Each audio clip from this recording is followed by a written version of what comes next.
अज्ञानतिमिरान्धस्य ज्ञानाञ्जनशलाकया चक्षुरुन्मीलितं येन तस्मै श्रीगुरवे नमः। वसुदेवसुतं देवं कंसचाणूरमर्दनं देवकी परमानन्दं कृष्णं वन्दे जगद्गुरुं कृष्णं वन्दे जगद्गुरुम्। ओम श्री सद्गुरुचरणकमलेभ्यो नमः। ओम श्री कृष्णाय नमः।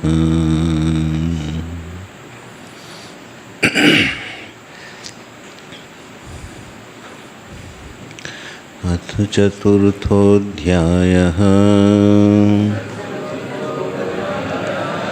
श्रीभगवानुवाच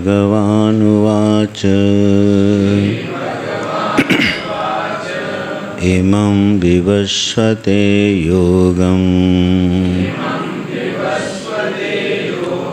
प्रोक्तवानहमव्ययम् विवस्वान्मनवे प्राह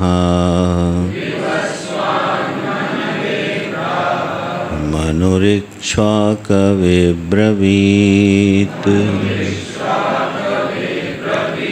एवं परम्परा प्राप्तम्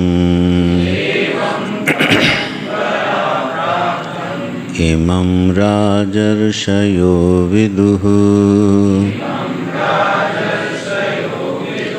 सकाले नेह महता योगो नष्टः परन्तप।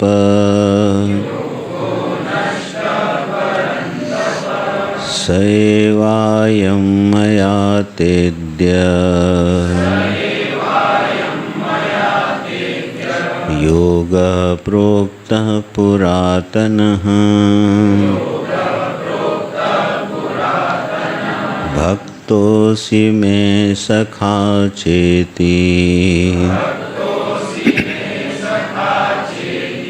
रहस्यं ह्येतदुत्तमम्।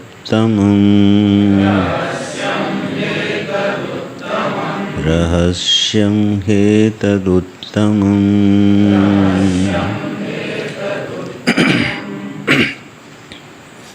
नारायण।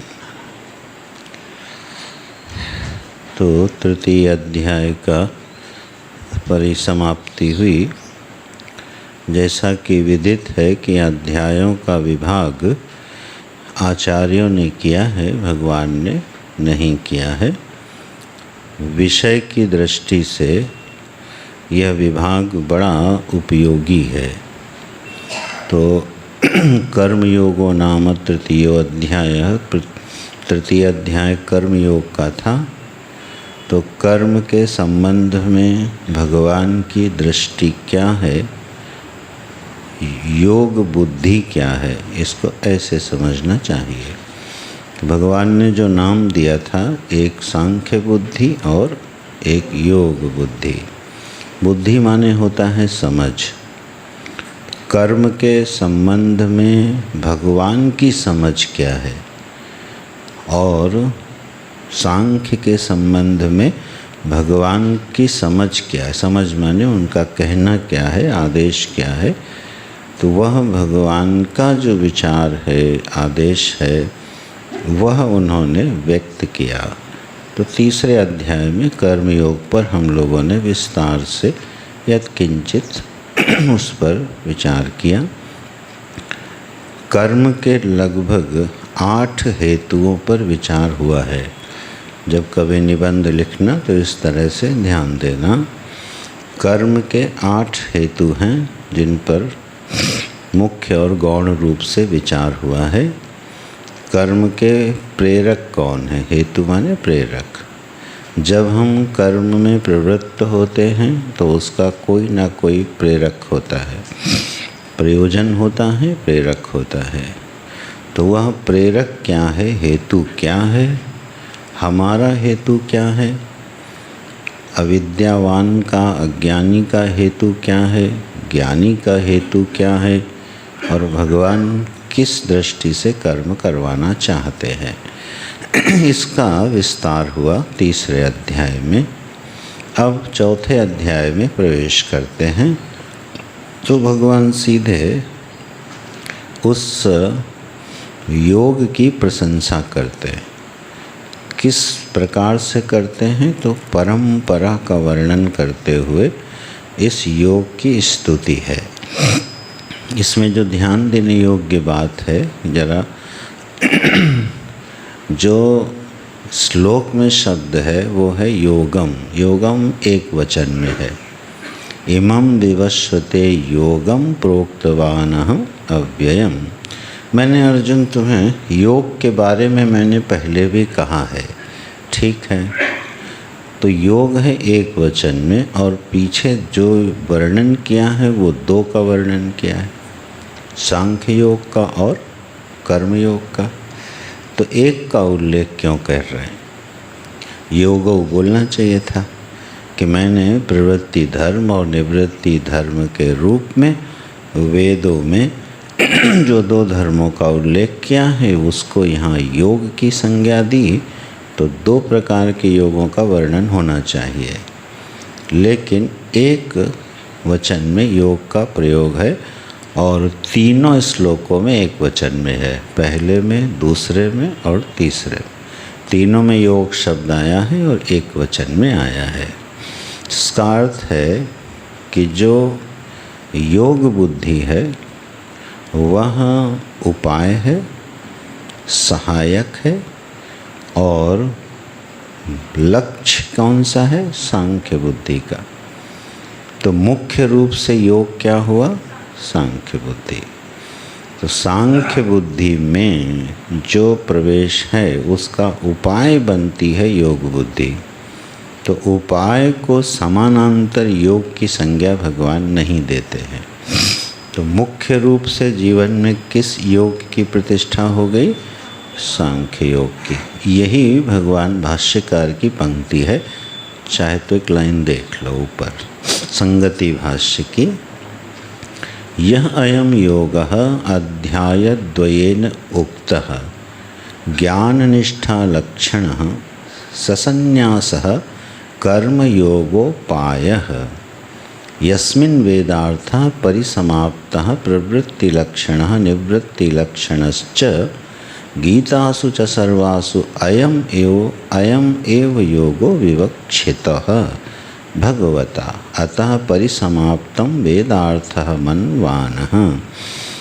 तो जो प्रवृत्ति लक्षण योग है वह निवृत्ति लक्षण योग का क्या है? साधन है। तो इससे जीवन में एक समझ क्या बनती है? इस वाक्य का जीवन में अर्थ क्या सिद्ध हुआ? वो कर्मयोग के प्रसंग में आया था। मैं पुनः स्मरण करते कि जो मुख्य उद्देश्य या मुख्य प्रयोजन जीवन का है वह है आत्मा का बोध, भगवान की प्रीति, निश्चल प्रीति, ठीक है, भगवान के साथ अभिन्नता, एक रूपता, अभेद। यह हर मनुष्य के जीव का मुख्य प्रयोजन है। अब उस मुख्य प्रयोजन की प्राप्ति के लिए बहुत सारे साधन हैं। तो सारे साधनों का पर्यवसान किसकी पुष्टि में होना चाहिए?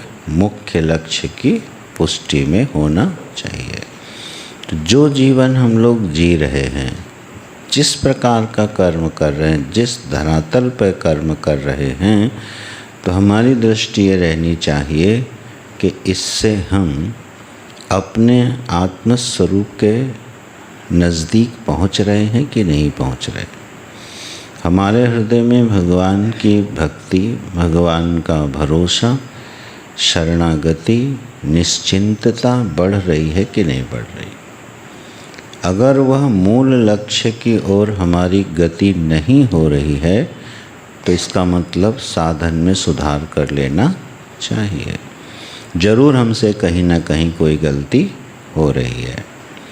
धर्म सुनिष्ठितः पुंसाम, भागवत जी में आता है, कोई मनुष्य जीवन में सारे स्वधर्मों का बहुत अच्छी तरह से पालन करे, नो उत्पादेद यदि रति श्रमेव ही केवलम। विश्वक्सेन कथासु, भगवान में यदि प्रीति नहीं होती है तो सुखदेव जी तो बड़ी कठोरता से बोलते हैं कि उसने जीवन भर केवल क्या किया, श्रम किया, मिला उसको कुछ नहीं। धान कूटा खूब लेकिन भूसी कूटे उस भूसी में धान नहीं था, वो धान निकल चुका था। कुटाई किसकी चल रही है? भूसी की। और जीवन भर भूसी कूटते रहे, अंत में उससे निकला कुछ नहीं। तो यह वाक्य जो है, यहाँ भगवान भाष्यकार और स्वयं भगवान इस बात का उल्लेख करते हैं कि जीवन में यह पैरामीटर बना रहना चाहिए। हम कुछ भी करें, जो भी हमारा जिसका जैसा जीवन और स्वधर्म हो, थोड़ा अंतर विश्लेषण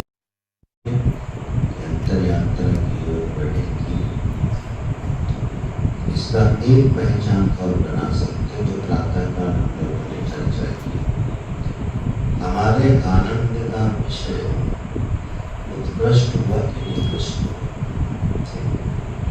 यदि हमारे आनंद का विषय, हमारा ध्येय उत्कृष्ट होता जा रहा है तो सारी यात्रा ठीक चलेगी। उत्कृष्ट आनंद का क्या सुबह लक्षण मिला था? उत्कृष्ट आनंद का लक्षण यह है कि हमारे जीवन में पर संदर्भ का ऐसा आनंद जिसमें स्वातंत्र की अनुभूति होगी, वही आनंद उत्कृष्ट आनंद कहलाएगा।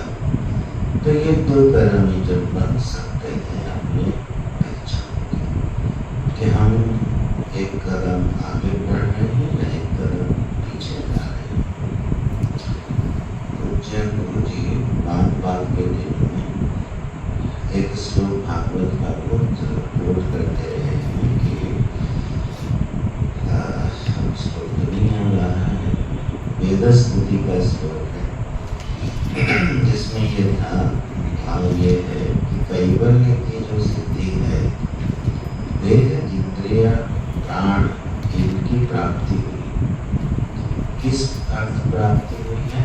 जो भवाय आत्मनि कल्पते, ऐसा श्लोक है।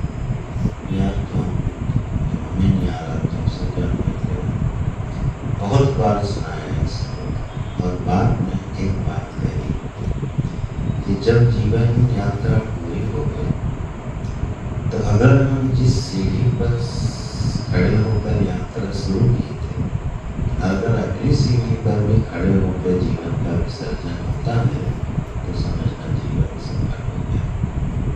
ये श्लोक का भावार्थ आत्मा ने भवाय करते, इस पर सीधे में अच्छी व्याख्या है। तो जब यहाँ पैरामीटर जीवन के आखिरी दिन टेस्ट नहीं करना है, हमेशा टेस्ट करना है कि इधर यात्रा बढ़ रही है कि नहीं बढ़ रही है। इसलिए यहाँ योग शब्द जो है, दो योगों का वर्णन करने के पश्चात भगवान एक ही योग की प्रधानता से वर्णन करते हैं। तो अध्याय में दो योगों का वर्णन करके जो मुख्य योग है, माने सांख्य बुद्धि है, उसकी प्रशंसा कैसे करते हैं। ये स्तुति है, स्तुति है। क्या प्रशंसा करते हैं? श्री भगवान वाच, भगवान उठे। यहाँ श्री शब्द का अर्थ क्या है?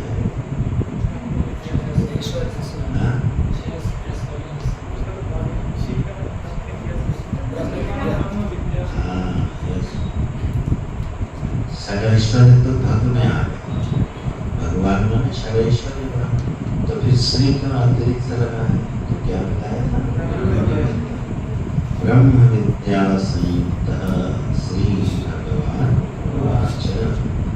क्या बोले भाई? इमं योगम, इस योग को प्रोक्तवान अहम, मेरे द्वारा कहा गया है अर्जुन। कैसा योग कहा आपने?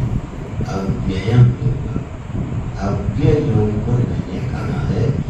किसको कहा है? तो बोले विवस्वते, विवस्वान को ये विवस्वते, वैवस्वत मनु को हमने ये योग कहा है। तो वैवस्वत मनु से प्रारंभ करते हुए परंपरा भगवान इस कर्म में मानो ऐसी परंपरा प्रारंभ हुई है। तो अर्जुन मैंने अव्यय योग का उपदेश किया था इस सृष्टि के आदि में वैवस्वत मनु को। अव्यय योग क्या है? योग में अव्ययत्व क्या है? हम आपको कंफ्यूज नहीं करना चाहते, लेकिन थोड़ा करना भी चाहते हैं। जो टीकाएं हैं इसमें अव्यय के भिन्न भिन्न अर्थ, आचार्यों ने अव्यय शब्द के भिन्न भिन्न अर्थ दिए। आज मैं दोपहर में पढ़ रहा था तो मैंने सोचा यार प्रमाण किसको माने? सारे प्रमाण आचार्य प्रामाणिक है। फिर एकदम से आया अरे भगवान भाष्यकारी तो प्रमाण है ना, तो फिर उनके अर्थ को धारण किए गए। तो कई अर्थ किए गए हैं। अव्यय योगम का अर्थ है वह योग जो अव्यय फल देने वाला होता है। अव्ययम अव्यय फलत्वात् नहीं अस्य सम्यक् दर्शन निष्ठा लक्षण से मोक्षाख्यम फलम वेति। ये अव्यय शब्द का अर्थ है।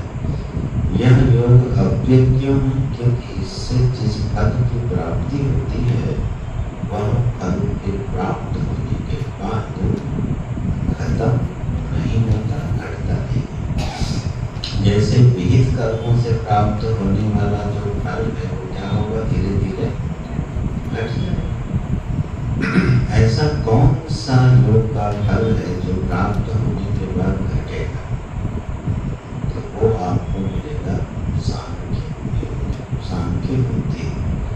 इसलिए अर्जुन मैंने ऐसे योग का वर्णन किया जिसका फल कभी खत्म नहीं होता है।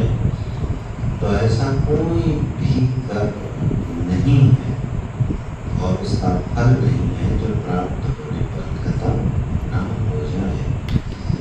हरिवंश पुराण में संभवतः उन्होंने बताया कि ये घोषणा होती है देवलोक में प्रतिदिन।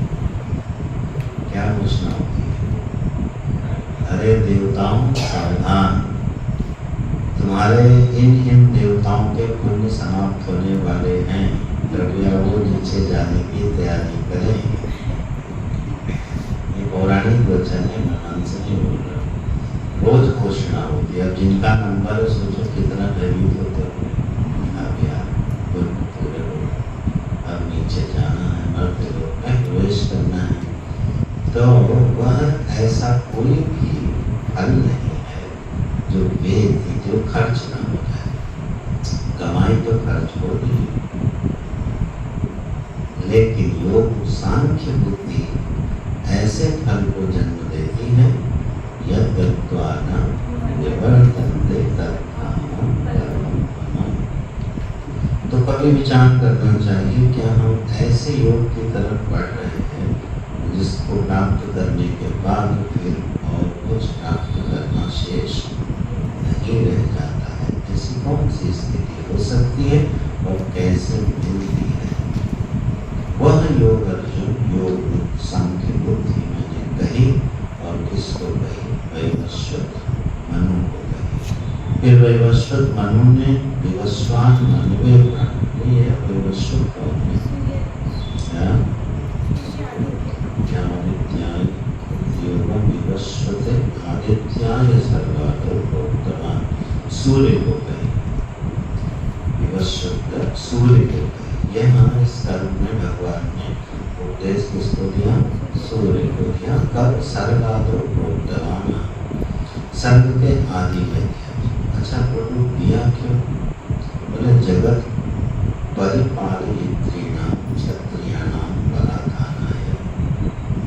क्षत्रियों में बल भरने के लिए मैंने सूर्य को प्रवचन ये परंपरा जो किसकी है? क्षत्रियों की परंपरा का उल्लेख। यहाँ जितने नाम भगवान लेंगे वो सब किसके हैं? क्षत्रियों। तो ये छात्र परंपरा हुई। क्षत्रियों को तो सूर्य भगवान को वर्ण क्या हो गया? अधिदैव में भी ब्राह्मण क्षत्रिय होते हैं। पक्का होंगे। अधिदैव में ना हो तो अधिभूत हो नहीं सकते और अध्यात्म में नहीं हो सकते। हर घटना तीनों स्तर पर घटती है। तो सूर्य भगवान क्या है? क्षत्रिय है। तो मैंने सर्ग के आदि में क्षत्रियों में बल वर्धन करने के लिए उनको ये उपदेश दिया जिससे जगत की रक्षा होती है। जगत के पालन की इच्छा से सदा निष्ठ रहने वाले भगवान इस योग का उपदेश करते हैं सूर्य को। फिर विवस्वान मनवे ब्रह्मा सूर्य ने मनु को उपदेश दिया। मनु ने एक छात्र को उपदेश दिया, एक छात्र अब्रवीत, और फिर इसके बाद परंपरा प्राप्तम एवं परंपरा प्राप्तम इमं योगम राजर्षयो विदुः। इस योग को फिर परंपरा से किसने जाना? राजर्षियों ने जाना। ये परंपरा किसकी उल्लेख करती? राजर्षियों की। राजर्षि किसको कहते हैं? राजर्षि कहते हैं राजानश्च ऋषयश्च। जो राजा होते हुए ऋषि की तरह है उसको बोलते हैं राजर्षि। तो ये जितने नाम हैं वो सब राजर्षियों के हैं। सूर्य भगवान, मनु जी, इक्ष्वाकु, तो इक्ष्वाकु के वंश में नाभाग, नाभाग के अंबरीश। वह जो परंपरा चली है सब ब्रह्मविद राजाओं की परंपरा है। इसी में निमि है, फिर इसी में जनक है। तो ये सारी परंपरा चलती गई राजर्षियों की। तो एक राजा होते हुए जो ऋषि वर्ग रहता है ठीक है, उसको बोलते हैं राजर्षि। विश्वामित्र जी और वशिष्ठ जी में इसी बात का तो झगड़ा था। एक राजर्षि थे और एक ब्रह्मर्षि थे। तो अब ब्रह्मर्षि को कहीं बड़ा मान लिया गया होगा। ब्रह्मर्षि की श्रेणी में कौन आएगा? सनकादि वशिष्ठाद्या। सनकादि जो मुनि हैं, फिर वशिष्ठादि जो मुनि ऋषि हैं, वो आते हैं ब्रह्म ऋषियों की श्रेणी में। तो भाई ब्रह्मर्षि थोड़े बड़े माने गए, तभी झगड़ा हुआ, नहीं तो झगड़ा होता ही नहीं। अगर दोनों बराबर होते तो क्यों झगड़ा होता? तो ब्रह्मर्षि व्यावहारिक दृष्टि से बड़े हैं, ज्ञान की दृष्टि से कोई छोटा बड़ा। योग सांख्य बुद्धि जिसके हृदय में प्रवेश कर गई उसकी बुद्धि में छोटे बड़े का विभाग समाप्त हो जाता है। उत्कृष्ट निकृष्ट का विभाग समाप्त हो जाता है। भेद बुद्धि का ही मर्दन हो जाता है जिसके हृदय में सांख्य बुद्धि विहार करती है। व्यावहारिक दृष्टि से ब्रह्मर्षि राजर्षियों से बड़े हैं। क्यों? जब सनकादि पहुँचते हैं तो जनक जी आरती की थाली लेकर पहुँचते हैं कि नहीं? आइए बनाइए। महाराज प्रभु जब सनकादि ऋषि आए तो खड़े होकर दंडवत प्रणाम करते हैं कि नहीं करते हैं? तो ब्रह्मर्षियों के आगे व्यावहारिक दृष्टि से नतमस्तक कौन होता है? राजर्षि। तो इसलिए वह राजर्षि छोटे हो गए व्यवहार में। विश्वामित्र जी को हजम नहीं हो रहा था कि मुझे क्यों राजर्षि कहा जा रहा है, वशिष्ठ जी को क्यों ब्रह्मर्षि कहा गया? अच्छा, तो ये राजर्षि, ब्रह्मर्षि, देवर्षि, ठीक है, 8 प्रकार के ऋषि होते हैं महाभारत में। यहाँ राजर्षियों का उल्लेख करते हैं जो राजा होते हुए ऋषि की तरह रहे। हम अपने गुरुदेव का स्मरण कर सकते हैं, गुरु जी का स्मरण कर सकते हैं। जो राजा व्रत रहे वो राजा है, ठीक। तो जो राजा व्रत रहे वो और ऋषि की प्रज्ञा से संपन्न रहे वो राजर्षि है। अब आप लोगों ने तो आप लोग सुनेंगे परंपरा देव का दर्शन हम लोगों ने किया ही हुआ है। तो किसी राजा से हम तो थे, कोई इतिहास सुनाने लगे तो मन तो हो रहे किसने। राजा वध नहीं थे, राजा के भी राजा थे, इसीलिए उनको बोलते महाराज बोलते थे। यहाँ जब व्यक्त भाव से हम लोग रहा करते थे तो एक महात्मा जी बगल की कुटिया में रहते थे, केवल कॉपी उठाते थे। तो कभी थोड़े से नाराज हो गए, चिड़े हो गए मन में, और किसी ने उनको कहा महाराज प्रणाम। बोले काहे के महाराज, न हाथी है, न घोड़ा है, न सिंहासन है, न राजा है, महाराज महाराज बोले शायद पीछा नहीं मिली होगी, महाराज महाराज लगाए। लेकिन वो राजाओं के राजा थे। उसका जो एक घटना है मैं बोली देता हूँ। मुंबई में ज्ञानी जैन सिंह जो प्रेसिडेंट थे, उनको एक सभा में आना था उद्घाटन के लिए गुरुदेव के, और वो लेट हो गए, 10 मिनट लेट हो गए। गुरुदेव टाइम पे बहुत पंक्चुअल थे, तो उन्होंने दीपक जलवाया और ज्ञान यज्ञ शुरू कर दिया। और जैन सिंह के 10 मिनट बाद पहुँचे तो उन्होंने बड़े विनम्रता से और जरा बुर्राते हुए बोला, Mr. President, you are late by 10 minutes, please sit down. आप बैठ जाइए, और अगर आपके पास समय नहीं है तो आप चाहें तो जा सकते हैं। उस समय प्रेसिडेंट ठीक है, लेकिन वो बड़े विनम्र थे। वो न केवल बैठे, पूरा प्रवचन से उसके बाद फिर उनका पूरा सम्मान किया। तो देखो वो राजा ही तो थे, उस राजा के ऊपर भी किसका शासन चल रहा था, ऋषि। जो राजा ऋषि प्रज्ञा से संयुक्त हो जाए भैया उसी को महाराज बोल, तो वो राजाओं का भी राजा हो जाता है। ऐसे हमारे गुरु जी ने अब पराभव स्वभाव था, किसी के आगे उन्हें कोई पराभूत नहीं कर सकता, उनके ऊपर कोई शासन नहीं कर सकता था। तो इस तरह से राजाओं की परंपरा चली और वो ऋषि हुए। देव परंपरा बहुत काल तक चली, और इसमें एक से एक श्रेष्ठ वंश को या मानवर में चाहे तो वंश परंपरा पढ़ लीजिएगा। ऐसे हुए एवं परंपरा प्राप्तम इमं योगम राजर्षयो विदुः। इस योग को एक दूसरे से लोग सुनते रहे और जानते रहे। ठीक है, ये क्या हुआ भगवान? सकालेन इह महता योगो नश्या परन्तप। सयोगः कौन सा? महता काले, महता विशेषण है काले, महता माने दीर्घ काले।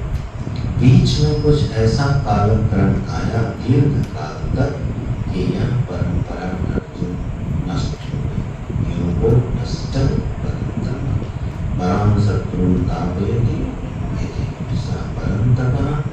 हे अर्जुन, फिर काल के प्रभाव से यह सुंदर परंपरा जो थी, ज्ञान विज्ञान की परंपरा थी, वह नष्ट होती चली गई। और भगवान तो पहले नष्ट ही हो गया, योग को नष्ट ही हो गया। इसमें ये ध्यान देना चाहिए, काल के प्रभाव जब दीर्घ काल तक ऐसी परिस्थितियां हो जाती हैं तो यह परंपरा जब नष्ट हो गई तो उसका जिम्मेदार कौन था?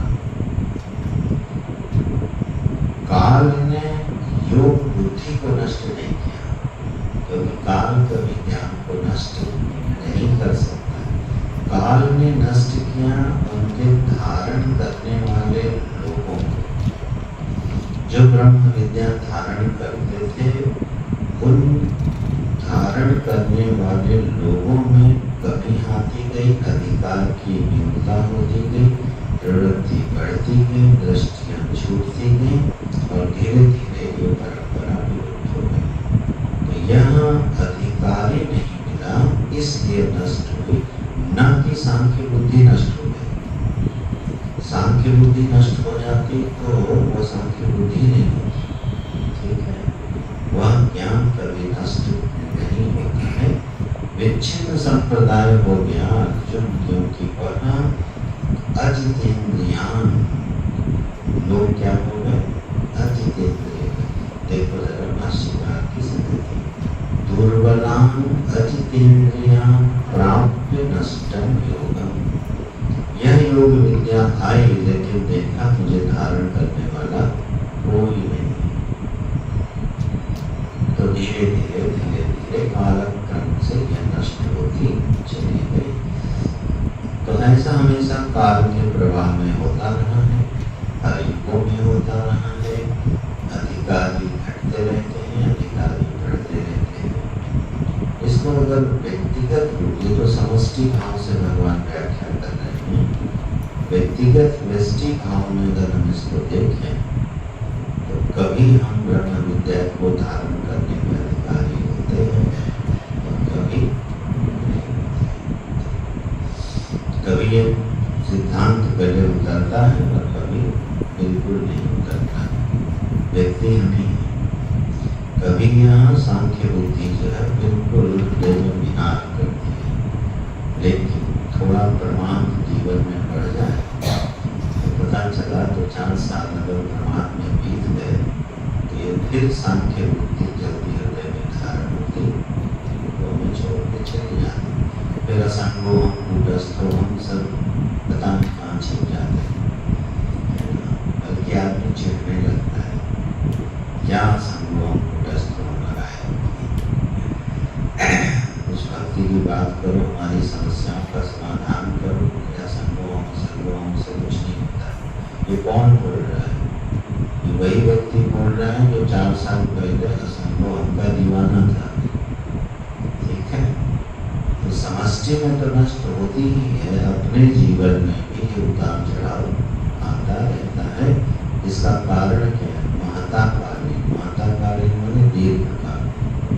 तो जब इसका अभ्यास थोड़े लंबे समय के लिए छूट जाता है तो ये हमारे हृदय में टिकती, और ये किसी भी अभ्यास के लिए है, चाहे वो परमात्मा का हमारी उपासना पद्धतियाँ हो, चाहे हमारा सेवा संप्रदाय हो, चाहे ज्ञान संप्रदाय हो, विचार संप्रदाय हो, जिस भी संप्रदाय की बात है, अगर उसमें हमने अभ्यास नहीं किया तो धीरे धीरे उसका प्रभाव किसका? मेरे अंदर धारण करने की शक्ति का ह्रास हो जाता है। विद्या को कुछ नहीं होता। ठीक है, तो महताकालीन का अर्थ यहाँ पर यह है, अर्जुन उस कालक्रम से ये योग नष्ट हो गया। अब इसमें एक शब्द आया है परंपरा। पुराने सभी लोग इसका अर्थ जानते हैं, तुम लोग पता है इसका अर्थ? पर माने होता है श्रेष्ठ और अपर माने निकृष्ट। तो ऊपर से नीचे, श्रेष्ठ से निकृष्ट की ओर बहने वाली जो धारा है उसका नाम है परंपरा। पर से अपर की ओर बहने वाली किसी भी धारा का नाम होता है परंपरा। जो ज्ञान की धारा है वह फिर ज्ञान परंपरा। जैसे हम लोग बोलते हैं ना, ये हमारे कुल की परंपरा है। तो कुल की परंपरा का अर्थ क्या होगा? मेरे पिताजी ये करते थे, उनके पिताजी वही करते थे, उनके पिताजी भी वही करते थे, तो हमारे कुल की ये परंपरा है। अब देवी पूजन होता है, बोले भाई क्या करते हो? हमारी कुल देवी, कुल देवी है। कुल देवी कहाँ से आ गई? देवी तो दुर्गा जी होंगी कि कुल देवी? दुर्गा होंगी, भवानी होंगी, शक्ति होंगी, उनका नाम पड़ गया कुल देवी। कुल देवी माने हमारे कुल की देवी हैं। क्यों है? क्योंकि हमारी वंश परंपरा में आए। ये है परंपराएं। खैर इसका विस्तार होता है। अर्थ इतना है कि पर से अपर की ओर बहने वाली ज्ञान धारा, उसका नाम है परंपरा। और सबसे पर कौन है? नारायण से परे है कोई? तो ये परंपरा कहाँ से शुरू हुई? बोले किसी ज्ञानी महापुरुष से भी तो शुरू हो सकती है। इस पर ध्यान देना थोड़ा, तो अनादित्व सिद्ध हो जाएगा परंपरा। थोड़ी देर के लिए हम ये माने कि ये परंपरा हमारे गुरुओं से शुरू हुई। जैसे नानक बाबा की एक परंपरा कहाँ से मानते हैं? नानक जी से शुरू हुई। ये बात नानक जी नहीं मानते, ही मानते। तो अब वो नानक जी से पहले भी परंपरा नहीं थी क्या? इसका मतलब नानक से शुरू हुई, ये भी सत्य नहीं हो सकता। दूसरा, अगर यह किसी व्यक्ति से, किसी ज्ञानी व्यक्ति से भी शुरू होती है, इसका मतलब पहले वो अज्ञानी था, उसके बाद क्या बना? ज्ञानी, और उसके बाद परंपरा शुरू। तो वह अज्ञानी से ज्ञानी बना कैसे? उसको अज्ञानी से ज्ञानी बनाया किसने? जब उसके पहले कोई बोला ना ज्ञानी, तभी तो ज्ञानी होगा। ठीक है, फिर परंपरा कहाँ से माननी पड़ेगी? और कोई उपाय नहीं। बोले नहीं, कोई जीव है जो अनादिकाल से ज्ञानी है। अगर अनादिकाल से ज्ञानी हुआ तो जीव ही नहीं रहेगा। जब सृष्टि अभिव्यक्त होगी, उसमें से जीव प्रकट होंगे, तो कोई ज्ञानी प्रकट होगा उससे? ज्ञानी होगा तो वहाँ होगा ही नहीं, क्योंकि वो तो निर्विशेष विलीन हो चुका। तो महाप्रलय पर्यंत जितने जीव भगवान की खोज में सोते सब कौन होते हैं? अज्ञानी। प्रकट होंगे अज्ञानी, तो पहला ज्ञानी कौन होगा? और उसको ज्ञानी बनाएगा कौन? तो परंपरा कहाँ से शुरू होगी?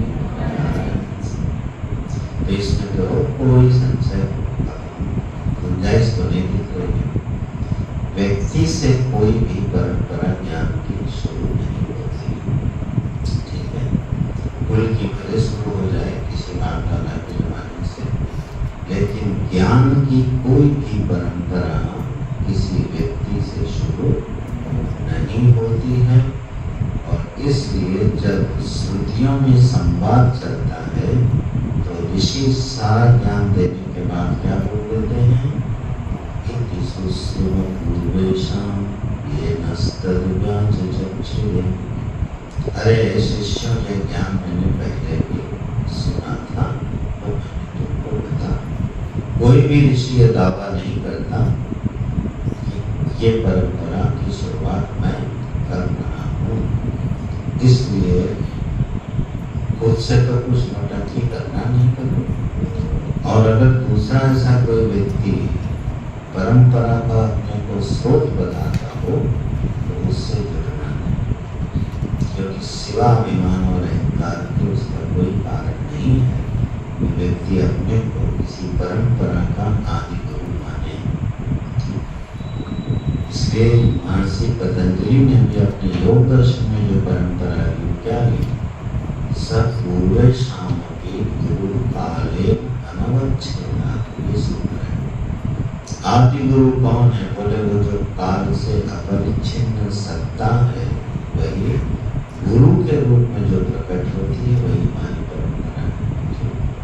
तो उन्होंने गुरु को स्रोत माना, लेकिन काल अनवच्छेद, किसी काल परिच्छिन्नता में उनके गुरु का उदय नहीं हुआ है।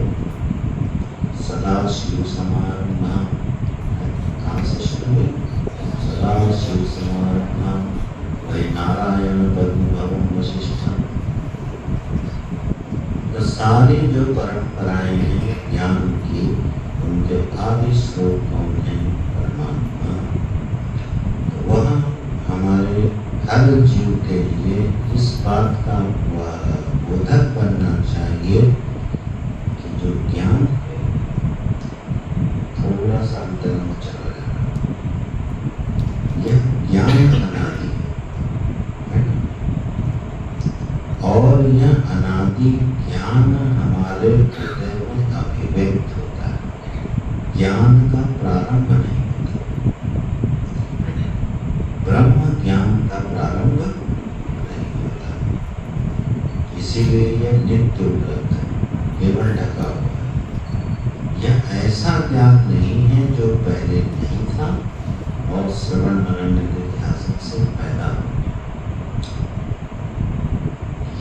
ज्ञान अनादि है, केवल हमारे हृदय में उसकी अभिव्यक्ति नहीं है, उसका प्रभाव प्रकट नहीं है। ज्ञान कभी पैदा नहीं होता, और जब ज्ञान कभी पैदा नहीं होता तो ध्यान रखना, ज्ञानी भी कभी पैदा नहीं होता, और अज्ञानी भी कभी पैदा नहीं हुआ है। तो मानवरूपी की तरफ चल नहीं, वहां तक नहीं पहुंच ना अज्ञानी पैदा हुआ और ना ज्ञानी, दोनों ना। अज्ञान का नाश होता है। आज सारे प्रश्न इकट्ठा आज इस पर चर्चा होनी चाहिए, क्लियर होना चाहिए। कोई चीज अनादि हो और अनंत होनी जरूरी नहीं है। अनादि होने पर भी उसका अंत हो सकता है, अविद्यावान से।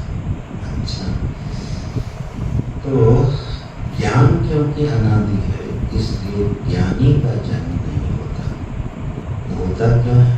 बोले अज्ञान का निवारण होता है, प्राप्त ज्ञान की उपलब्धि हो जाती है। ये सारे सूत्र जब और चिंतन हम लोग के पढ़े हैं, हमारे करे आगे पढ़े हैं, तब ये इसकी महिमा समझ में आए। फिर अभिमानी होने से सदा बचे रहोगे। ज्ञान के अभिमानी होने से सदा बचे रहोगे। क्यों? ज्ञान पैदा जब होता ही नहीं तो मैं उसका कोई करता, जब करता ही नहीं तो अभिमानी कैसे हो सकता?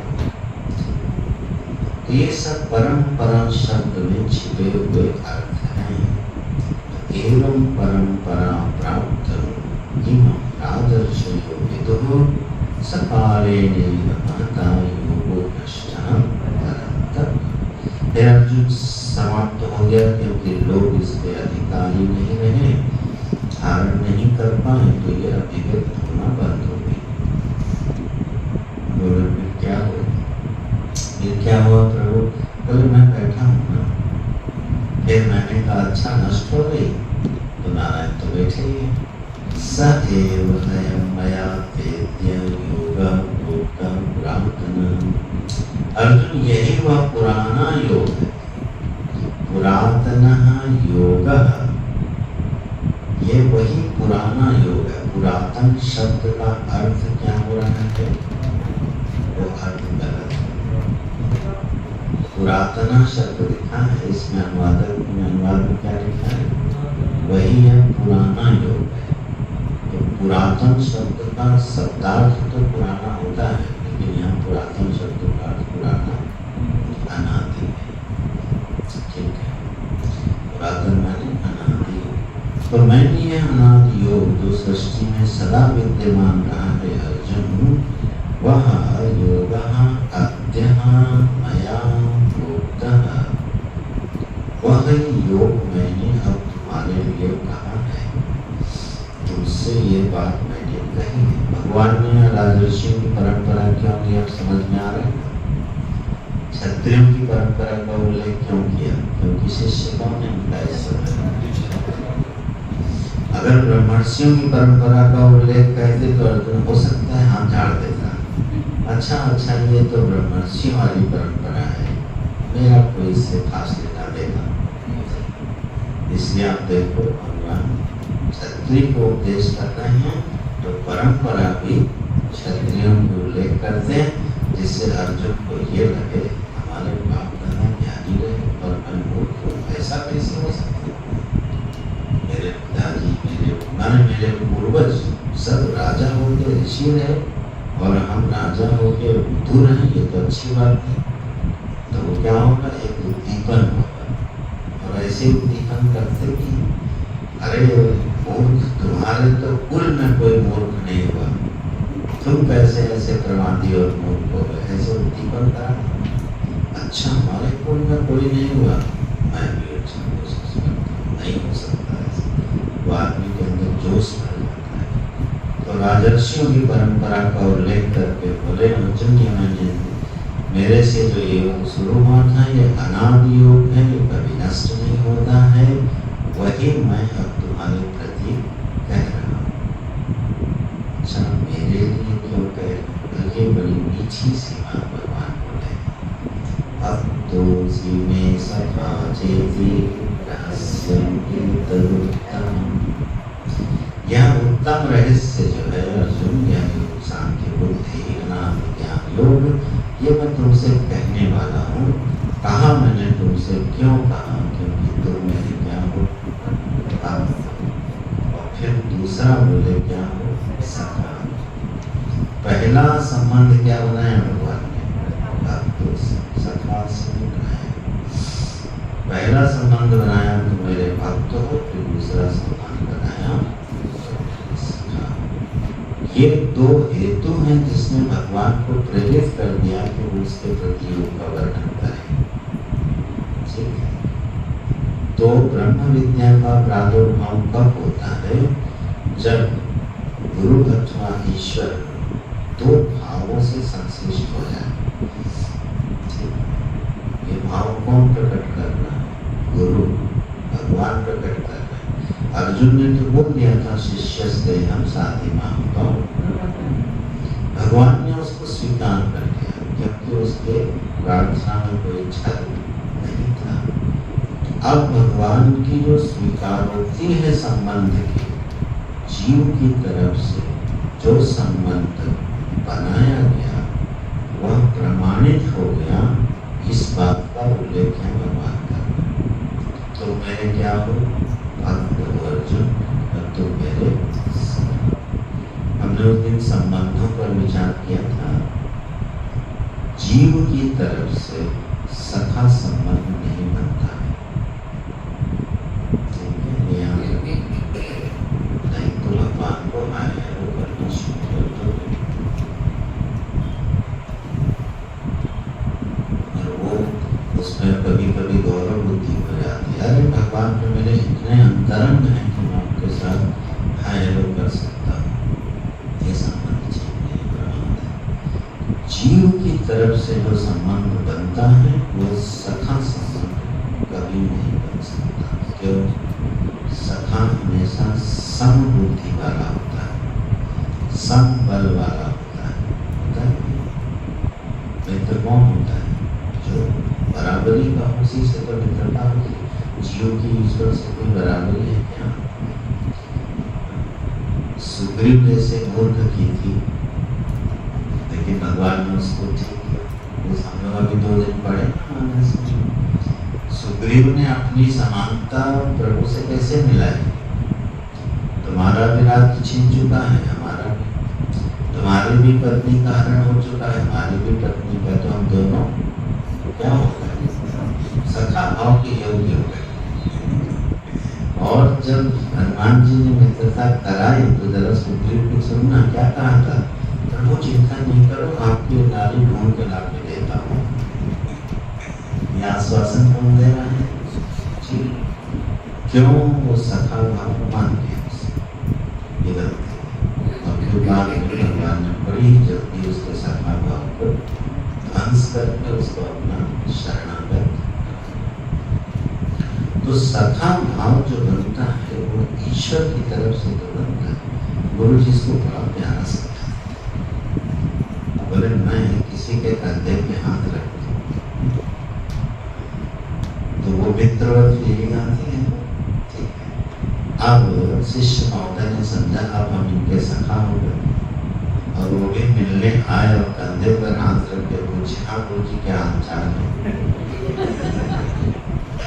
ये संभव है? कोई शिष्य नहीं कर पाता है, जबकि गुरु ने उसको सखा मान लिया। बाप भी अपने बेटे को बड़ा होने पर क्या मान लेता है? बल्कि ये तो स्मृति वाक्य है कि मित्रवत आचरण। पुत्र जब 16 वर्ष की आयु 14 वर्ष की आयु पार करते तो फिर पिता को उसके साथ क्या व्यवहार करना चाहिए? मित्रवत आचरण। षड्वर्षाणि लाभयेत से 16 लिखा है। पहले मैंने 16 बोला था। लोग इसलिए गया कि उस दिन हम लोगों ने महाभारत में यह उम्र 14 वर्ष पड़ी थी, है ना? मांडव्य ऋषि ने आयु 14 वर्ष तय कर दी थी। अस्तु, पुत्र जब बड़ा हो जाता है तो पिता उसको क्या मानता है? सखा। लेकिन क्या पुत्र भी फिर हमेशा पिता के साथ सखा व्यवहार करता है? सृष्टि के आदि में भगवान ने ब्रह्मा जी से हाथ मिला लिया था, गर्भस्पर्शन मित्र से हाथ मिलाया, लेकिन दोबारा कहीं वर्णन है कि ब्रह्मा जी ने प्रभु से हाथ मिलाया। तो सखा भाव की जो सिद्धि है वो किधर से होती है? ईश्वर से। भगवान ने क्यों इसको स्वीकारा? बड़ा मनोरम भाव है इसमें। भगवान किसी को अपना भक्त मानते हैं, स्वीकार कर लेते हैं कि मेरा भक्त है, लेकिन जब उसके ऊपर प्रेम बहुत बढ़ता है तब उसको अपना सखा मान लेते हैं। ये प्रेम की बढ़ी हुई अभिव्यक्ति का स्वरूप है कि जब हमारा गुरु, हमारा परमात्मा हमारे साथ सखावत व्यवहार करेगा, इसका मतलब उसके हृदय में हमारे लिए अतिशय प्रेम बढ़ रहा है। तो अब वो भक्त की मर्यादा को तोड़ के, शिष्य की मर्यादा को तोड़ करके अपने प्रेम का प्राकट्य कर देता है और उसको मित्रवत मान लेता है, सखा की तरह उसके साथ व्यवहार करता है। ये ईश्वर की करुणा है, इसमें एक आत्मीयता होती है। भगवान का भक्त बनने में निश्चिंतता होती है, लेकिन रमणीयता कब से होती है? सखा। ये भी एक पॉइंट परसों इसको बहुत अच्छी चर्चा में उठाई, आत्मरमण जिसको कहते हैं। तो रमण कब है? भक्त तो बन गए प्रभु के, तो हम निश्चित हो गए और भगवान ने उनको स्वीकार भी कर लिया। हर मौके पर ये सिद्ध कर दिया कि मैं तुम्हारे साथ हूँ। तो हमारा भाव भी बढ़ा, हमारी समर्पण भी बढ़ा, हमारी श्रद्धा भी बढ़ी। लेकिन रमणीयता तब बढ़ती है जब भगवान अपने जीव को क्या मान ले, और यह उस जीव को अनुभव करा दें कि बच्चा तुम हमारे भक्त ही नहीं हो, तुम हमारे सखा भी हो। तो जो प्रेमोद्रेक होता है वो विशिष्ट हो जाता है। भगवान ने यहाँ उस संबंध को स्वीकार किया। भक्तों से तो मेरे क्या हो रहे? भक्त और सखा चाहिए, केवल भक्त ही नहीं हो और तुम हमारे सखा भी हो। पूरे भक्तों के चरित्र दृष्टांत देख लेना, इस रहस्य सिद्धांत की पुष्टि होती चली जाती है। भगवान ने जिसको बहुत प्यार किया उसको अपना सखा, क्योंकि जीव और ईश्वर का जो निसर्ग सिद्ध संबंध है वो क्या है? सखा। जो श्रुति संबंध संबंध है वो है सखा का। बोल चुका हूँ, फिर पुनः पुनः बोलने होता है। क्या है श्रुति? पूरी सुनाओ।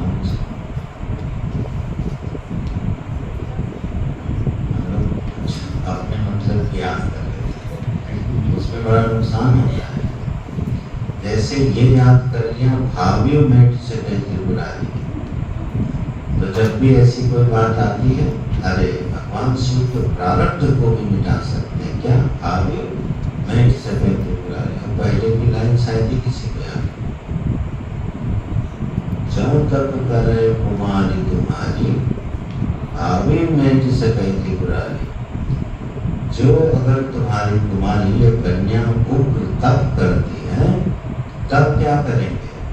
भावी मेट से। हमने आधी याद कर ली क्योंकि पहली वाली करनी नहीं। भगवान तो भावी मिटा देंगे, बस उधर ही याद रखा। क्यों तब कौन कर? पूरी याद रखोगे तो तब करना पड़ेगा। जो तब करे कुमारी पार्वती अम्बा ने जब तप किया और इतना क्षण तक के ऊपर तक किया, तब सारी भावियों को भी मिटाने की क्षमता रखने वाले भगवान शिव के ने यह क्षमता भाषित करी कि मैं प्रारब्ध को भी मिटा उसका निमित्त वो है। तो इस तरह से यह संबंध जो बनता है, त्वा सुपर्णा सयुजा सखायो, त्वा सुपर्णा सयुजा सखायो, समानं वृक्षं परिसस्वजाते, तयोरन्यं विपरं स्वानुवत्ति, अनश्नन्यो अभिचापशीति। पूरे संदर्भ में देखना कि ये सखा भाव संधि कैसे मानते हैं। ये तो वेद वचन हो गया ना, वेद वचन गीता वचन से प्रबल प्रमाण माना जाता है। ये तो श्रुति का मत है कि जीव और ईश्वर के बीच में क्या संबंध बनाया है, सखा का निसर्ग सिद्ध संबंध है। तो भगवान उस संबंध को अपने भक्त के प्रति प्रकट कर देते हैं। अर्जुन, तुम मेरे भक्त ही नहीं हो, बल्कि तुम मेरे समान हो। ये क्या हुआ? इसीलिए रहस्य की एक उत्तम, इस उत्तम रहस्य को मैंने तुम्हारे प्रति कहा, इस अनादि योग को मैंने तुम्हारे प्रति अर्जुन कहा। तो इन 3 श्लोकों में भगवान ने योग बुद्धि को सांख्य बुद्धि का साधन बनाते हुए क्या किया? सांख्य बुद्धि की प्रशंसा करी। और यह प्रशंसा करने का एक तरीका है कि यह अनादि योग है, सृष्टि के आदि से विद्यमान है, कभी उत्पन्न होता नहीं, यह मेरे द्वारा ही प्रकट किया जाता है। यह किसी ज्ञानी जीवात्मा के ज्ञानी पुरुष के द्वारा यह पुरुषकृत ज्ञान नहीं है, और इसीलिए वेद अपौरुष है। वैसे जितने भी धर्म होते हैं वो अपने ग्रंथों में 2 विशेषण जोड़ना चाहते हैं। एक तो ये पुराना है और दूसरा आसमान से आया है। ये नैसर्गिक इच्छा है, क्योंकि उस ज्ञान की महानता तभी होती है, एक तो वो पुराना हो और दूसरा उसका प्रवर्तक कोई व्यक्ति था। तो मुसलमानों ने क्या कहा? कुरान क्या है? आसमानी किताब। मोहम्मद के हृदय में आसमान से क्या हुए? तो प्राय अच्छा, हम लोग जब किसी को मंदिर दर्शन कराते हैं या कोई हमें कराता है, ये बड़ा प्राचीन मंदिर है। अब प्राचीनता से उसमें महिमा बुद्धि बढ़ती है। नए मंदिर में क्या भगवान बदल के बैठे हैं? कोई नया मंदिर बड़ा भव्य सुंदर बना हो और भगवान बड़े ढंग से विराजमान हो, तो खंडहर वाले मंदिर में भीड़ रहती है, नए मंदिर में उतनी भीड़ नहीं होती। उसको खंडहर होने का इंतजार करना पड़ता है। भगवान भी तब ज्यादा पूजे जाते हैं कि पुराने हो जाए।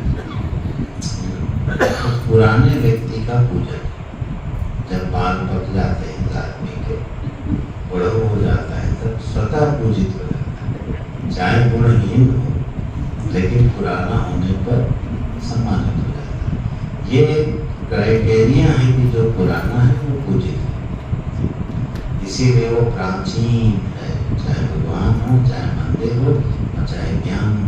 भगवान ने कहा ये इतना प्राचीन है कि अनादि है। ठीक, तुम काल की गणना में इसको शुरू ही मत करो। और ये व्यक्ति से शुरू ही नहीं हुआ, ये हमसे शुरू हुआ, तो ये स्तुति हो गई ना। इसीलिए भगवान भाष्यकार ने कहा कि इन 3 श्लोकों में भगवान योग ये सांख्य बुद्धि की क्या करते हैं? स्तुति करते हैं। खैर, अभी इतना ही पर्याप्त दिखाई देता है श्लोकों के लिए। जब ये 3 श्लोक भगवान ने बोले, तब अर्जुन जो है एक प्रश्न पूछ बैठे। यह प्रश्न भी आक्षेपात्मक है।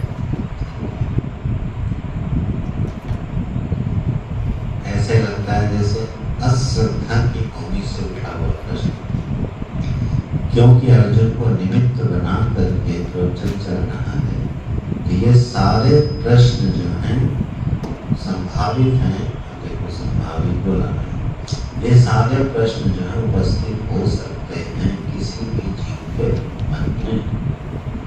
वो निमित्त बने हुए हैं अर्जुन, तो कृपा करते हुए मानो नर नारायण ने लीला कर रहे हैं। जीव और ईश्वर दो रूप लेके एक बढ़िया लीला कर रहे हैं जो समस्त जीवों के अनुग्रह का हेतु बनते। इतनी बढ़िया लीला है भगवान की ये। तो यह प्रश्न आ सकता है किसी भी व्यक्ति के, श्रद्धालु के मन में भी आ सकता है, जो यहाँ अर्जुन ने पूछा।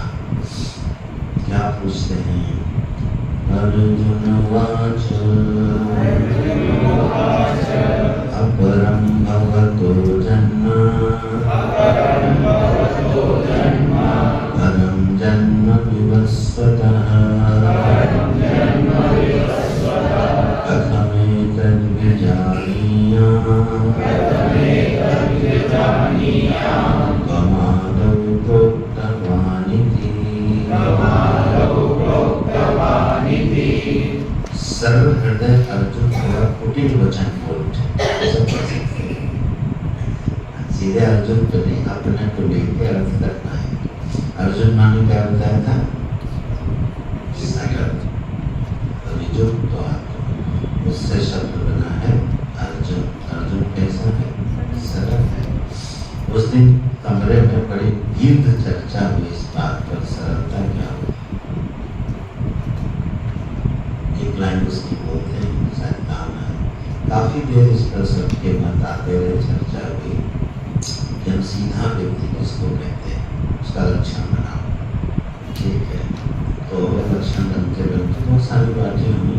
उसमें ये सिद्धांत निकला, जब हम ये बोले, जब कोई सीधा आदमी होता है उसके साथ हम लोग एक शब्द जोड़ देते हैं, ये बेचारा बड़ा सीधा है, जोड़ते हैं ये बेचारा बड़ा।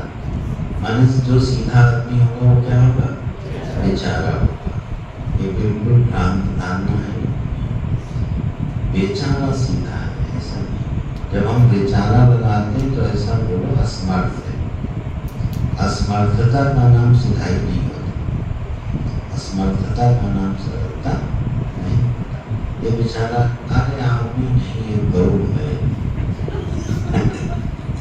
गौ माने गौ बेचारी समझते पराधीन रहती है, तो बड़ा बेचारा आदमी है। अच्छा, प्रभु श्री राम एक सरल प्रभु अवतारी भगवान थे। कभी कोई बोलने की हिम्मत कर पाया? प्रभु राम के बेचारे बड़े सरल आदमी थे। बेचारा के साथ सीधे का संबंध जोड़ना नहीं चाहिए। जो सरल आदमी होता है वह समर्थ होता है। सामर्थ्य होने के बाद जब व्यक्ति में विवेक का सौंदर्य प्रकट होता है, भक्ति का सौंदर्य प्रकट होता है, विनम्रता का सौंदर्य प्रकट होता है, उस व्यक्ति को बोलते हैं सरल। अर्जुन को जब सरल बोला जा रहा है तो उसके आगे बेचारा मत लगा देना। ठीक है, बेचारा अर्जुन ऐसा नहीं, वह सरल है। वह सरल इसलिए है क्योंकि भगवान ने उसको अपना भक्त भी बना दिया और सखा। जिस जीव को परमात्मा ये दो विशेषणों से अलंकृत करते हैं वह सरल भी होगा और सामर्थ्यवान भी होगा। उसको बेचारा समझने की गलती न करना। नहीं, किसी दुर्वासा को आपने बेचारा बोल दिया ना तो वो कई जन्म बिगाड़ देगा। तो अर्जुन वाच, सरल हृदय वाले अर्जुन ने बोले, लेकिन वचन में थोड़ा आक्षेप।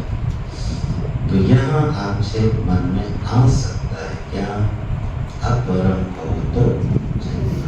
हे प्रभु, आपका जो जन्म है वो तो अपर माने बाद में। आपका जन्म तो बहुत बाद में हुआ। वसुदेव गृहे अस्वीकार करते हैं। अरे आपका जन्म तो वसुदेव के घर में हुआ, घर में भी नहीं, कंस की जेल में हुआ। तो आपका जो जन्म जो है वो तो अभी अभी हुआ है, सब जानते हैं। अपरम भवतो जन्म, और बर्थडे भी मनाया जाता है आपका, कृष्णाष्टमी मनाई जाती है, जन्मदिन मनाया जाता है। तो आपका जन्म तो अभी अभी हुआ, अपना संस्कार तो सभी किसी अर्वाक काल में हुआ है। और परम जन्म विवस्वत, विवस्वत का जन्म कब हुआ? बोले वो तो बहुत पहले हुआ, पूर्वम सर्गादो, जब सृष्टि का प्रारंभ हुआ उस समय विवस्वत का जन्म हुआ। तो विवस्वत का जन्म तो सर्ग के आदि में हुआ है, आप अभी अभी आए हो। कथम एतद् बीजानीया, इस बात को फिर मैं कैसे जानूं? क्या तुम आदौ प्रोक्तवानी थी, आपने ही यह ज्ञान किसको दिया था? सूर्य भगवान। विवस्वत को ये ज्ञान आपने दिया था। बड़ी हल्की भाषा में बोले तो सामने वाला कहे कि ज्यादा फेंक रहे हो, ठीक ठाक फेंको, जरा समझ में आए, बहुत ज्यादा ऊपर से न चली जाए। गप भी उतनी मारो जितनी, उसको फिर गप तो कहेंगे ही नहीं जो समझ में आ जाए, इसको गप कहेंगे ही नहीं जो समझ में आए। गप बड़े ये उस पर जब चर्चाएं हुई साहित्यकारों की, तो बातचीत करने के जितने तरीके हैं, वाद विवाद, संवाद, दंडावाद, तर्क, तो उन्होंने विचार किया गप किस श्रेणी में आती है। कोई श्रेणी मिली नहीं उन पांच जैसे रस थे ना, 9 रस थे, लेकिन हरिशंकर प्रसाई जी ने क्या किया? निंदा रस को बाहर रखोगे। साहित्य में 9 रस है, वात्सल्य, विभत्स, करुणा आदि, लेकिन एक रस है निंदा रस। ये निंदा रस 9 से बाहर है, साहित्य में इसका उल्लेख ही नहीं है, लेकिन रस तो है, क्योंकि निंदा करने में व्यक्ति को मजा आता है। बोले गप को सच में पांचों में कहीं स्थान नहीं मिल रहा, न जप में मिल रहा है, न विदंडा में मिल रहा है। जप माने, विदंडा माने वो जैसे 2 पागल आपस में बात कर रहे हैं, वो भी एक बातचीत का तरीका है। पागल खाने में 2 पागल बात कर रहे हैं, ठीक, और दोनों में बढ़िया संवाद चल रहा है, लेकिन असल में वहाँ कोई चर्चा, ना वो उसकी सुन समझ रहा है, ना वो उसकी सुन समझ रहा है, लेकिन बातचीत हो रही दोनों, ठीक है। तो वही दूसरा है, हास्य में नहीं आएगा, हास्य नहीं है, हास्य तो एक रस है। बातचीत करने के 5 तरीके ऋषि ने खोजे, उन 5 तरीकों में से गप का लक्षण कहीं जाता हुआ दिखता है, ठीक है। लेकिन गप वाकई ही एक बड़ी अच्छी विधा है, किसके? मनोरंजन की। और जिनके पास फालतू टाइम है उनके लिए बड़ा अच्छा साधन है समय बिताने का। फालतू व्यक्ति कौन होता है? जो ना प्रवृत्ति मार्ग पर चलता है, ना निवृत्ति मार्ग पर चलता है। दोनों मार्गों का जिसने वर्णन नहीं किया है वो आदमी फालतू हो जाता है। सृष्टि में वो आदमी फालतू हो जाता है जो ना प्रवृत्ति मार्ग अपनाता है और ना निवृत्ति मार्ग, फालतू आदमी है, फालतू दया होता है। तो फालतू आदमियों के बीच में ही गप होती है। अब जैसे 2 बत्ती गप मान लें, ठीक है, तो उसमें जो है बोला क्या कि हमारे दादाजी के पास इतना बड़ा बगीचा था, इतना बड़ा बगीचा था कि वो सुबह घूमने निकले तो जब आए तो बिल्कुल बूढ़े हो गए थे, इतना बड़ा बगीचा, लौटते लौटते बिल्कुल व्रत जर्जर हो गए, इतने। दूसरे ने कहा अच्छा इसने तो बहुत ज़्यादा बढ़िया दी, इससे ऊंची नहीं। तो उसने कहा मेरे दादाजी के पास एक बांस था, इतना बड़ा बांस था, इतना बड़ा कि जब उनको पानी की जरूरत होती थी बादल हिला देते थे।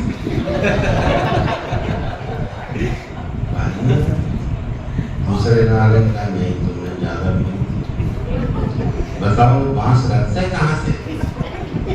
हमारे दादा के बगीचे। ये है गप।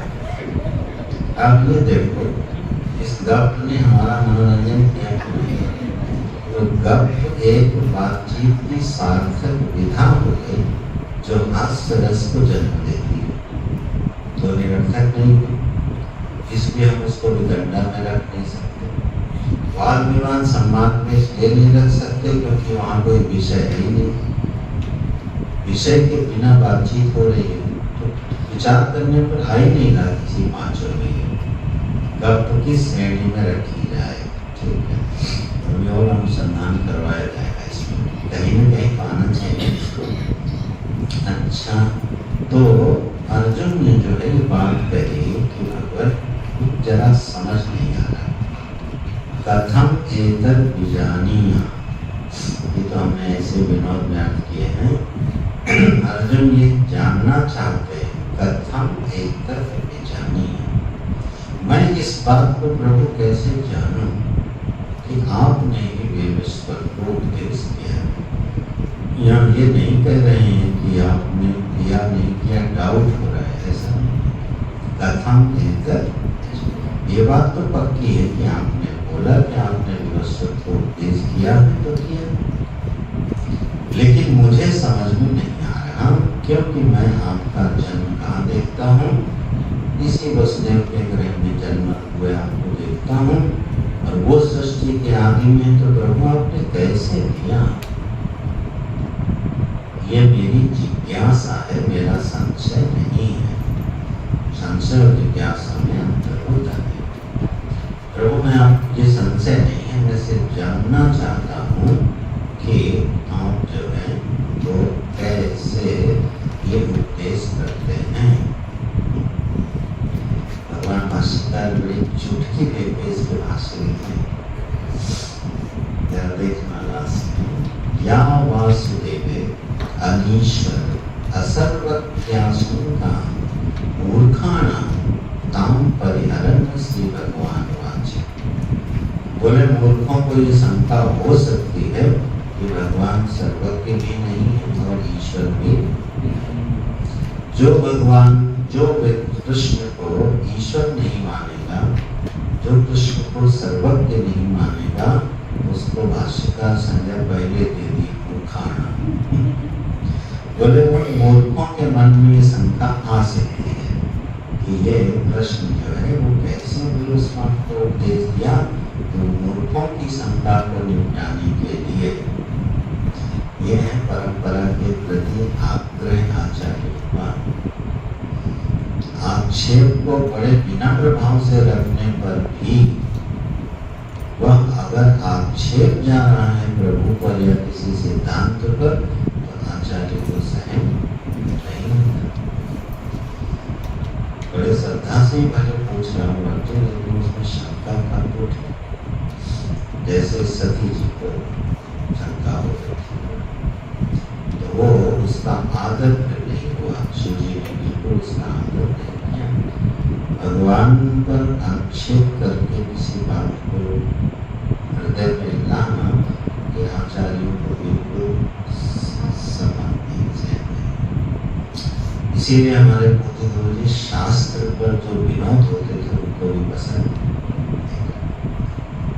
गीता आदि ग्रंथों को, शास्त्रों को ग्रंथ बना के कोई चुटकुले बना देता था, उसको बहुत डांटा जाता था। ये शास्त्र जो है वो हमारे विनोद के साधन नहीं है। तो परंपरा के प्रति जो समर्पित है, जो उसकी महिमा को जानता है, अर्जुन के इस प्रश्न पर भगवान भाष्यकार क्रोध है।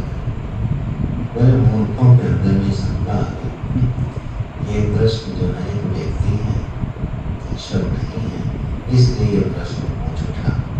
उनको समझाने के लिए भगवान उत्तर देना प्रारंभ करते हैं।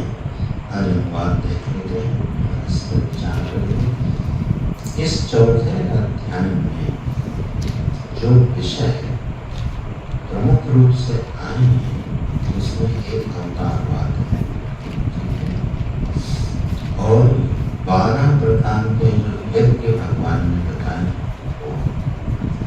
12 प्रकार के यज्ञों का और अवतारवाद का ये दो आनुषंगिक विशिष्ट विषय है इस अध्याय में। जिस अध्याय को पढ़े थे अध्याय का नाम है ज्ञान कर्म संन्यास योग।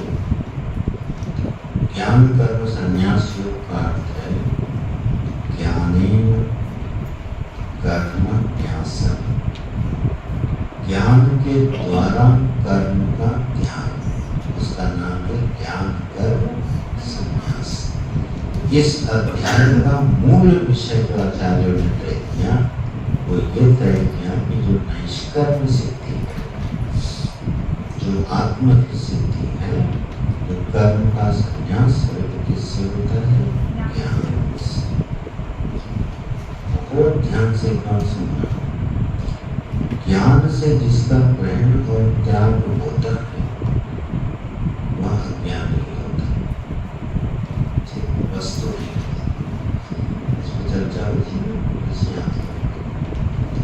किसी का निवारण ज्ञान से हो गया, इसका मतलब वहाँ क्रिया नहीं थी। ठीक है, तो ज्ञान से किसका निवारण होगा? अज्ञान, और किसी चीज का नहीं।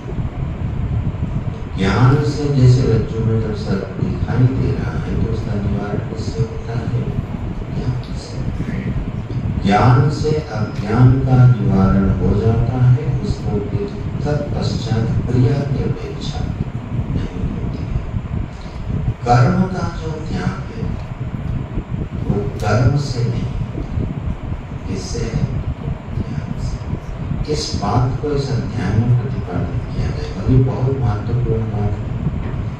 हम लोग जो कर्म का त्याग करते हैं वह ऐसा है, एक कर्म छोड़ के दूसरा कर्म पकड़ते हैं,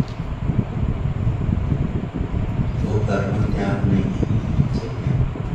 एक प्रकार का कर्म कर रहे हैं, उसके बाद हमने वो छोड़कर दूसरे प्रकार का कर्म करना शुरू कर दिया। ये नहीं कह सकते कि मैं कर्म का त्यागी हूँ। कर्म का रूपांतरण होता है और पूरे जीवन हम सिर्फ कर्मों का रूपांतरण कर सकते हैं। कर्म से कर्म का रूपांतरण होता है, कर्म से कर्म का संन्यास नहीं होता। इसलिए निवृत्ति से प्रवृत्ति का संन्यास नहीं होता है। निवृत्ति भी एक प्रकार का क्या है? कर्म है। तो प्रवृत्ति प्रधान कर्म अलग होते हैं और निवृत्ति प्रधान कर्म अलग होते हैं। निवृत्ति प्रवृत्ति की विरोधी नहीं है। दक्ष और शिव जी एक दूसरे के विरोधी दिखाई देते ना, और इसलिए उस प्रसंग का तात्पर्य यही है, वहाँ प्रवृत्ति निवृत्ति की विरोधी हो गई। प्रवृत्ति कभी निवृत्ति की विरोधी नहीं होती और निवृत्ति कभी प्रवृत्ति की विरोधी नहीं होती।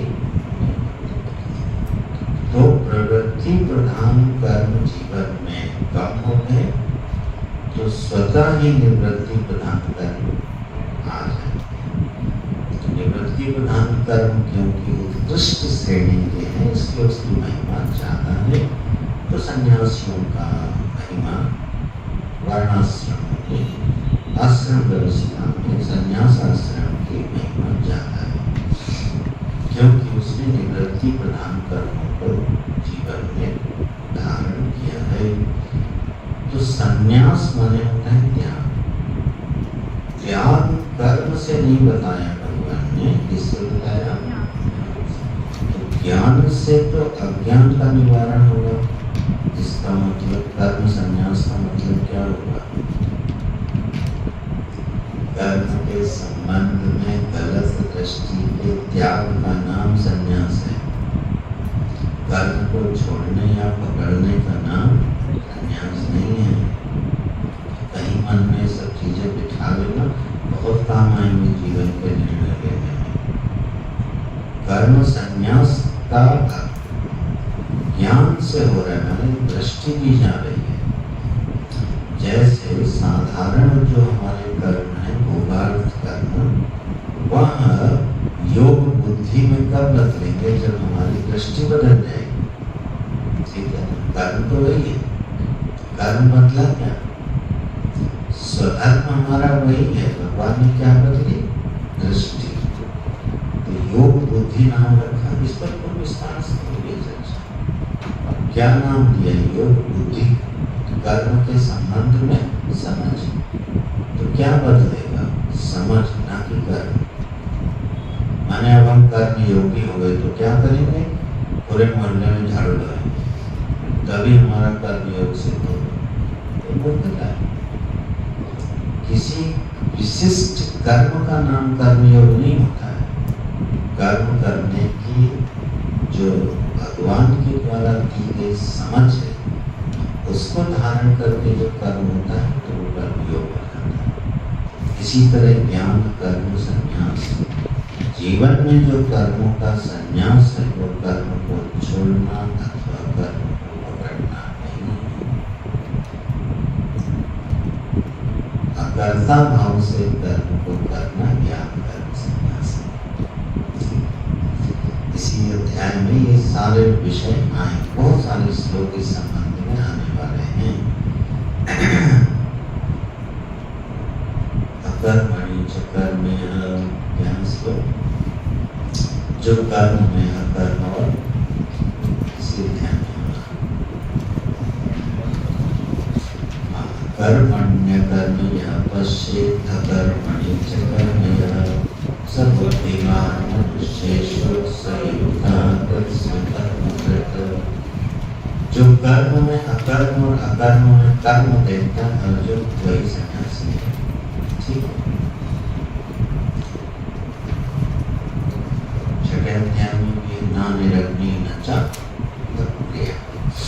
अच्छा, तो कुल मिला के इस अध्याय में इसका प्रतिपादन बहुत अच्छे से करेंगे भगवान। कर्म संन्यास का मतलब क्या होता है और तीन आनुषंगिक विषय है। एक अवतारवाद पर, एक 12 प्रकार के यज्ञों पर जो साधना के स्वरूप है, और तीसरा चातुर्वर्ण व्यवस्था के प्रवर्तक कौन है? परमात्मा। ये जो वर्ण व्यवस्था है ये भी मनुष्यकृत नहीं है। यह किसी ऋषि ने नहीं बनाई, यहाँ तक कि भगवान वेदव्यास जी ने भी इसका प्राकट्य किया, इसका निर्माण नहीं किया, क्योंकि यह भी अनादि परंपरा है। तो चातुर्वर्ण मया सृष्टं गुणकर्म विभाग। तो चारों वर्ण अर्जुन मेरे वर्णाश्रम व्यवस्था के प्रेरक प्रभु हैं, ये विषय आएगा। साधना के 12 प्रकारों का वर्णन आएगा और अवतारवाद का उल्लेख आएगा। और मुख्य विषय किसमें समाहित हो जाएगा? कर्म संन्यास किससे होगा? ज्ञान से। इस तरह से 46-42 श्लोक हैं, इन विषयों को समर्पित रहेंगे। चलो भगवत कृपा से इन विषयों में प्रवेश करेंगे। पहला विषय अवतार